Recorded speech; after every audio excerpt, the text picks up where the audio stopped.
Everyone knew that guy with the L88 Corvette, who acted like he owned the fastest thing on four wheels, aluminum heads, racing cam, and a price tag that made your dad wince just looking at the window sticker. That hood bulge wasn't just for show, and when he fired up that 427 cubic inch big block, the sound was pure mechanical precision that made every gearhead in the neighborhood stop what they were doing. Then your neighbor's older brother came home from Vietnam driving his Hemi Cuda, and suddenly that sophisticated Chevy didn't look quite so intimidating anymore. This is the story of what happened when Detroit's most brutal street engine went head-to-head with America's most sophisticated racing machine. Chrysler's approach of overwhelming violence versus Chevrolet's precision engineering.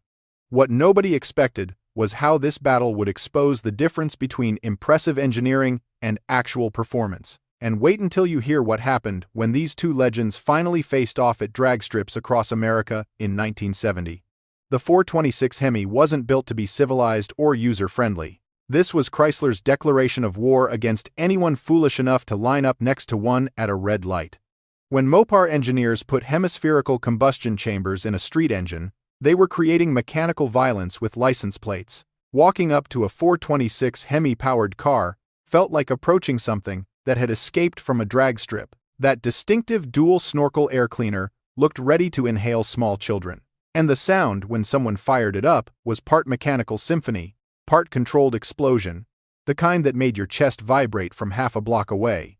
What made the Hemi special was those hemispherical combustion chambers. While other engines used traditional wedge-shaped chambers, the Hemi's design allowed massive valves to breathe like nothing else available. Each cylinder head could flow air like a hurricane and burn fuel with the efficiency of a blast furnace. Chrysler officially rated the street Hemi at 425 horsepower, but everyone with a stopwatch knew that was fiction.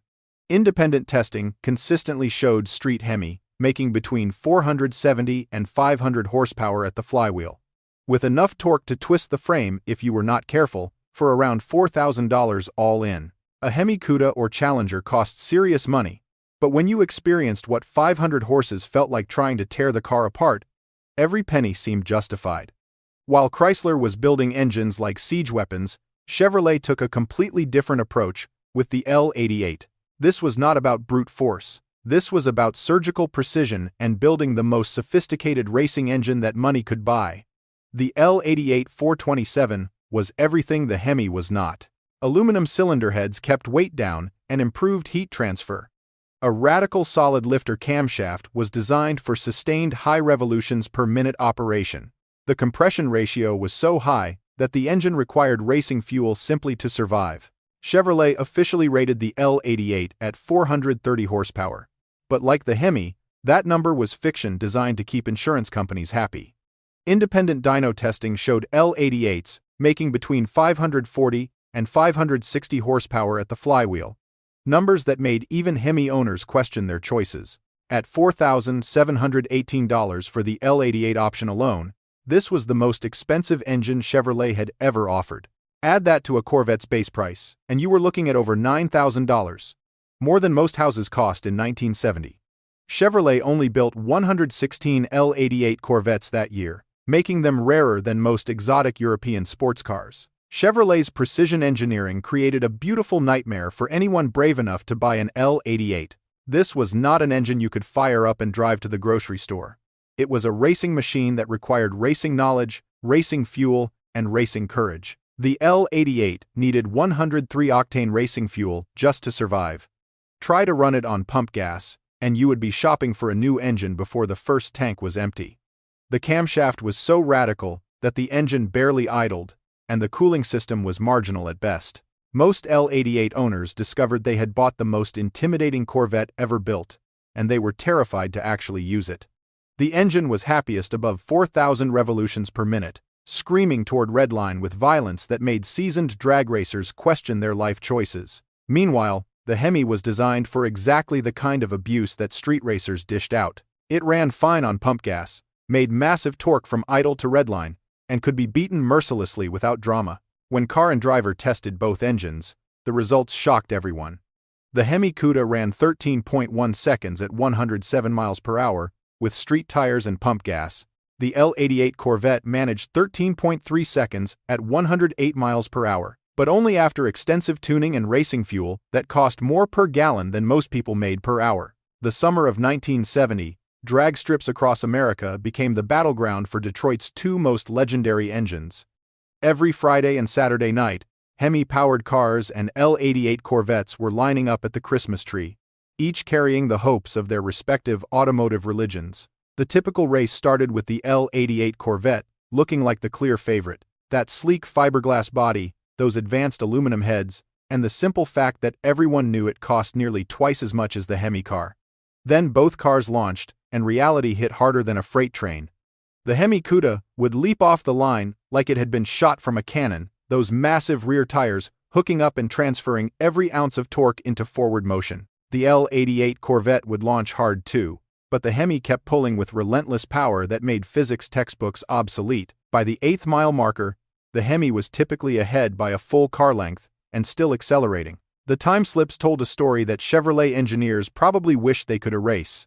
Hemi cars were consistently running high 12-second to low 13-second passes with minimal preparation. L88 Corvettes were running similar numbers, but only with extensive tuning, racing fuel, and drivers who understood exactly how to extract performance from a temperamental racing engine. When Hot Rod magazine got both cars for comprehensive testing, they discovered something that made Chevrolet's marketing department seriously reconsider their career choices.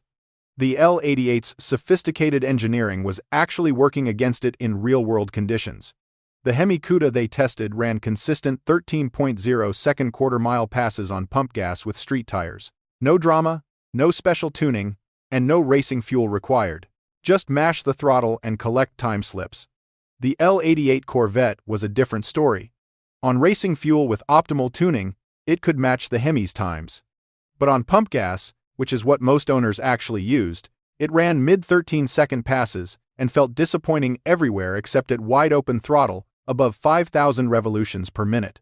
Motor Trend noted that the L88 promised more performance than most drivers could realistically extract, while praising the Hemi as the most honest high-performance engine ever offered to the public. The problem was not that the L88 was a bad engine. It was that Chevrolet had built a racing engine for people who were not racers. The Hemi's dominance came down to one simple truth. It was designed for exactly the kind of performance that street racers actually wanted. Peak torque began around 2,800 revolutions per minute and stayed strong all the way to 6,000 revolutions per minute, which meant brutal power everywhere you would actually use it. The Hemi ran fine on pump gas, did not require special maintenance, and could be beaten mercilessly without complaining. It was user-friendly violence that delivered consistent performance regardless of driver skill level. The L88 required racing knowledge that most street racers did not possess. It needed high-octane fuel, precise tuning, and drivers who truly understood how to extract performance from a temperamental racing engine.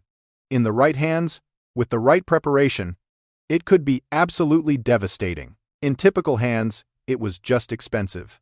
By 1971, every serious street racer in America knew the truth. The most expensive, most sophisticated engine Chevrolet had ever built was being consistently outrun by Chrysler's brute force approach to making power. By late 1970, Hemi-powered cars had developed a fearsome reputation as giant killers. Word spread through the muscle car underground that these Mopar monsters could embarrass anything foolish enough to challenge them. Regardless of price or sophistication, L88 owners were learning expensive lessons about the difference between racing credentials and real-world street performance. These cars required racing knowledge, racing preparation, and racing budgets to extract their potential. The magazines eventually caught on to what street racers already knew. Superstock and Drag Illustrated called the Hemi the most complete street performance package ever offered, while CarCraft stated that, dollar for dollar and gallon for gallon, nothing beats a Hemi for real-world performance. Today, the collector car market tells an interesting story about both philosophies. A good Hemi Cuda brings $400,000 to $600,000 at auction, while an L88 Corvette commands $500,000 to $700,000. Both are serious money, but the L88's higher values reflect its extreme rarity rather than superior performance. The Hemi proved that sometimes brute force really is the best solution.